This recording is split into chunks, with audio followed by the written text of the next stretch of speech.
NDTV हमारे साथ आप सीधे न्यूज रूम से जुड़ रहे हैं। चलते सीधे राहुल कमल के पास। Rahul, over to you. मेरी अभी एक्सिस माई इंडिया के फाउंडर चेयरमैन प्रदीप गुप्ता से बातचीत हुई है, जिसमें उन्होंने एनडीटीवी इंडिया को बताया है कि पश्चिम बंगाल में एक्सिस माई इंडिया अपने एग्जिट पोल के नंबर्स नहीं जारी करने वाला है।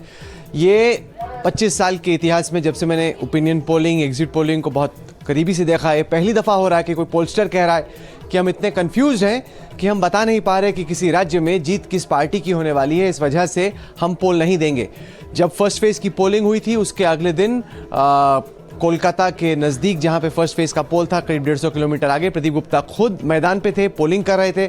उस शाम मेरी उनसे बातचीत हुई थी, जिसमें उन्होंने कहा था कि जब हमारे सर्वेयर्स जा रहे हैं, लोगों से बातचीत कर रहे हैं, तो वो क्लियरली बता नहीं रहे कि वो वोट किसको दे रहे हैं। उस वक्त उन्होंने कहा था कि 6 में से 10 वोटर्स जो हैं वो बता नहीं रहे कि उन्होंने किसको वोट दिया। इस वजह से उनको लगा कि ना ही पोल जारी करना बेहतर होगा, बजाय इसके कि आधा अधूरा पोल हो जिसके गलत होने के चांसेस ज़्यादा हों। कल आपने देखा होगा किस तरीके से तमिलनाडु में उन्होंने बड़े ही हैरान करने वाले आंकड़े दिए थे, जिसमें वो टीवीके, जो कि सुपरस्टार विजय की पार्टी है, उसको जिता रहे थे, डीएमके और एडीएमके के आगे दिखा रहे थे। तो ऐसा नहीं है कि वो कोई बोल्ड प्रिडिक्शन देने को तैयार नहीं, लेकिन पश्चिम बंगाल में जिस तरह से तनाव है, जिस तरह से वोटरों में खौफ है और वोटर्स खुल के सर्वेयर्स को नहीं बता रहे कि उन्होंने किसको वोट दिया, इस चक्कर में प्रदीप गुप्ता और उनकी एक्सिस माई इंडिया की टीम ने यह तय किया है कि पश्चिम बंगाल का एग्जिट पोल का नतीजा वो नहीं जारी करेंगे।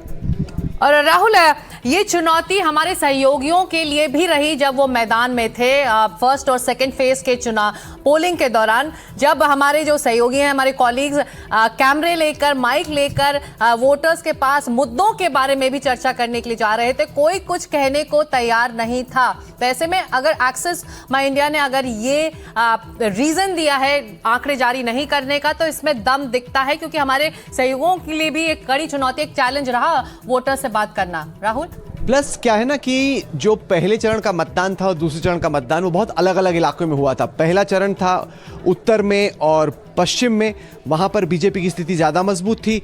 दूसरा चरण था प्रेसिडेंसी के इलाके में, उसके ऊपर कोलकाता के इर्द गिर्द दक्षिण बंगाल में, जहाँ पे टीएमसी का स्ट्राइक रेट बीते चुनावों में बहुत ज़्यादा रहा है, करीब 87% था पिछले चुनाव में। तो ऐसे में एक दिन में अनुमान लगा पाना कि जो सेकेंड फेज की पोलिंग हुई उसमें क्या निकल के आया, वो भी बड़ी स्पष्टता से, जिस तरह की कोशिश एक्सिस माई इंडिया अक्सर करता है, वो उनको लगा कि काफ़ी मुश्किल होगा। एक तो भय ही है क्योंकि इतनी सारी सिक्योरिटी फोर्सेज हैं, प्लस एसआईआर का खतरा है। लोगों को लग रहा है कि अगर वोट नहीं दिया तो कहीं हमारा हमेशा के लिए वजूद ही खतरे में ना पड़ जाए, हमारी आइडेंटिटी खतरे में ना पड़ जाए।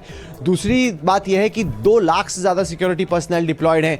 जो भी पूछ रहा है, जो वोटर है, वो शक की निगाह से देख रहा है कि भाई तुम पूछ तो रहे हो मुझसे क्यों वोट दिया, पर कहीं जाके दीदी को या दादा को बता तो नहीं दोगे, बाद में मेरे लिए मुसीबत हो जाए। तो जो वोटर है उसने जो करना था वो कर दिया। ये बता दें कि 92% जो वोट होती है वो कोई साधारण वोटिंग नहीं है। 92% अगर वोट पड़ा है तो ये बहुत ही एक ऐतिहासिक मत पड़ा है किसी एक के पक्ष में। अब वो क्या होगा वो 4 मई को हम आपको एनडीटीवी इंडिया पे बताएंगे, लेकिन फिलहाल बड़ी खबर यह है कि पहली दफा पोलिंग हिस्ट्री में एक्सिस माई इंडिया ने तय किया है कि पश्चिम बंगाल के आंकड़े, पश्चिम बंगाल का एग्जिट पोल वो नहीं जारी करने वाले। एक छोटा सा सवाल राहुल, आपने विश्लेषण के दौरान प्रदीप गुप्ता से मौन मतदाताओं के बारे में चर्चा भी की थी, उसको एनालाइज करने की भी कोशिश की थी।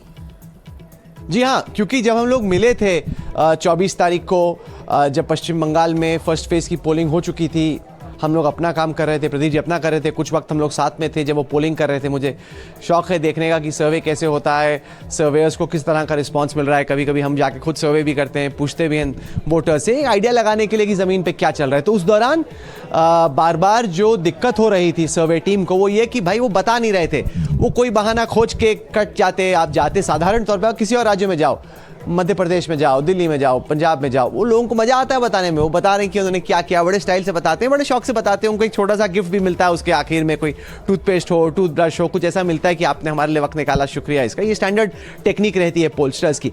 लेकिन पश्चिम बंगाल में कोई ना कोई बहाना खोज के वो किनारे निकल रहे थे। तो यही मुझे लगा कि फर्स्ट फेज में ऐसा हुआ।